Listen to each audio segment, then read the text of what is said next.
Lalagyan natin ng oil cooler. Oil cooler. Yan, dito natin lalagay.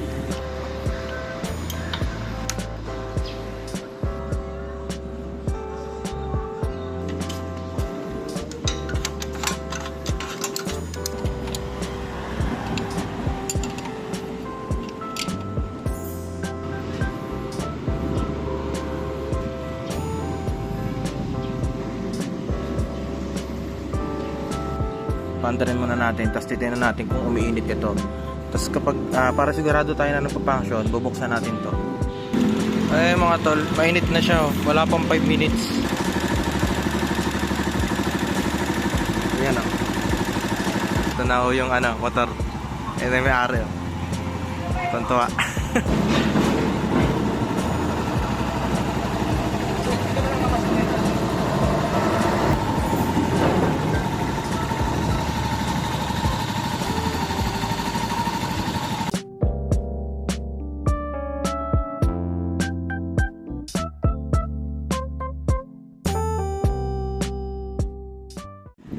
What's up guys? So may gagawin tayong motor. Ito, Rossi Macho 175. Lalagyan natin ng oil cooler. Oil cooler. Yan, dito natin lalagay. Adapter. Bale, ito na yung kailangan natin mga pyesa. Ito yung oil cooler na gagamitin natin. Galing to sa Sigma 250. Ayan yung mga hose nya. And then kailangan natin ng bracket.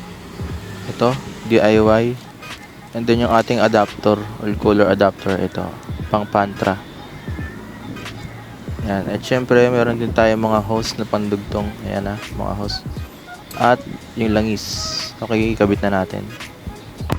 First step na gagawin ay syempre kailangan tanggalin yung pinakang drain plug na lagayan ng strainer dito sa may ilalim. Yan, kung nakikita nyo, pinabaklas ko na.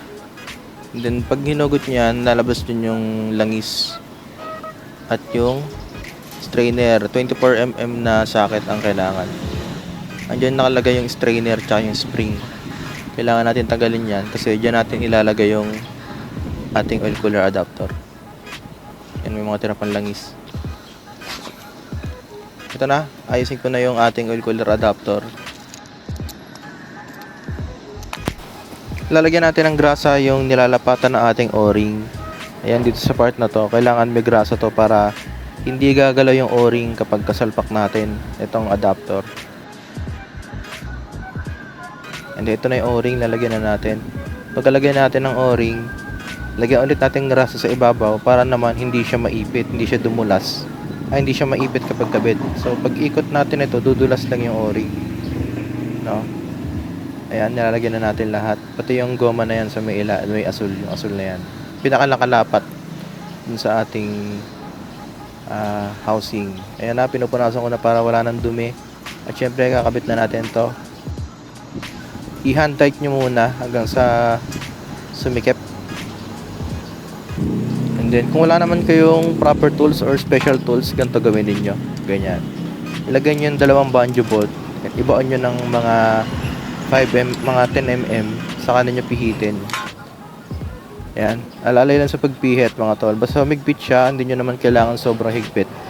Basta lumapat lang yung ating adapter, maipit yung o-ring at tumigpit, okay na siya. Ayan, pwede nyo nang tanggalan yung dalawang banjo bolt. At ito naman mga tol, yung ating oil cooler. Ayan, nakakabit na siya sa kanyang bracket. At ilalagay na natin siya dito sa ating chassis. By the way, pang Sigma 250 ang oil cooler na yan mga tol. Nabili ko lang yan ng second hand.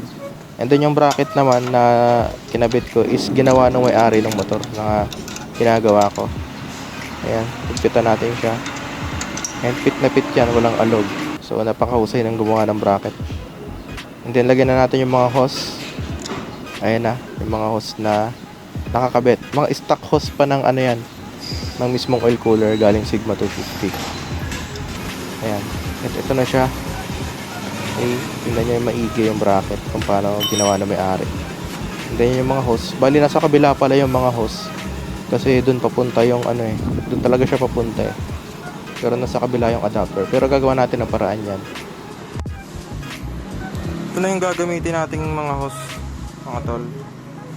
Ito Ito yung hose at ito yung filter nasa loob.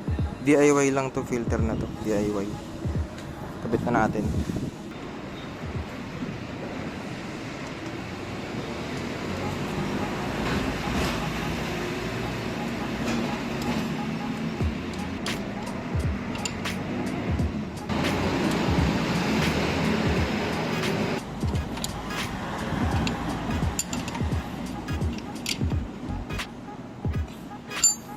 So ito na mga tol. Tapos dito nakalagay yung filter, ito. Yung filter, ipupwesto nyo dun sa ano, sa kung alin yung hihigop ng langis, yung paglalabasan ng langis ito. Ito lalabas yung langis eh. Kaya dun yung filter. Dito yung isa. Dito na siya padadaanan sa ilalim. So kailanganin.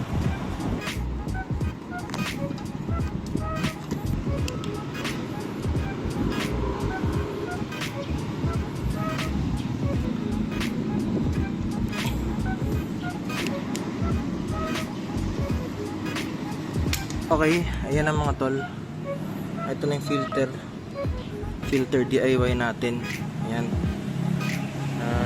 Dito lalabas yung langis. Yung gaganon siya. Hindi mag-circulate dito, then babalik dito. Okay, so ayusin ko mamaya to kasi medyo naabot ng tambote. Pero testingin muna natin. Pandarin muna natin, tapos titignan natin kung umiinit ito. Tapos kapag para sigurado tayo na nagpa-function, bubuksan natin to. Ito, yung maliit na yan. Ibig sabihin na maakit yun yung langis. Tignan mo na langis.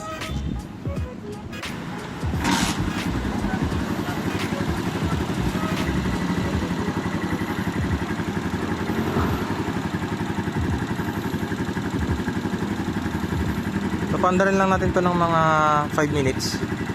Tapos makikita natin kung umiinit to. Okay. Ay mga tol, mainit na siya oh. Wala pang 5 minutes. Siguro mga 3 minutes pa lang. Ayan, mainit na siya. Tapos bubuksan ko to para malaman nyo kung umaakit ba talaga yung langis.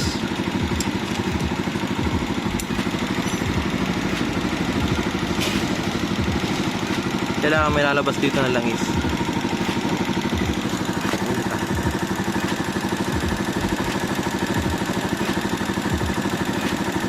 Ayan o.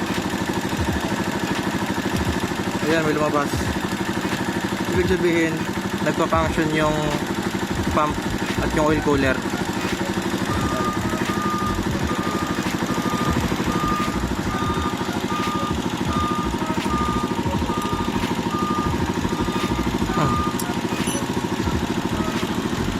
Okay na.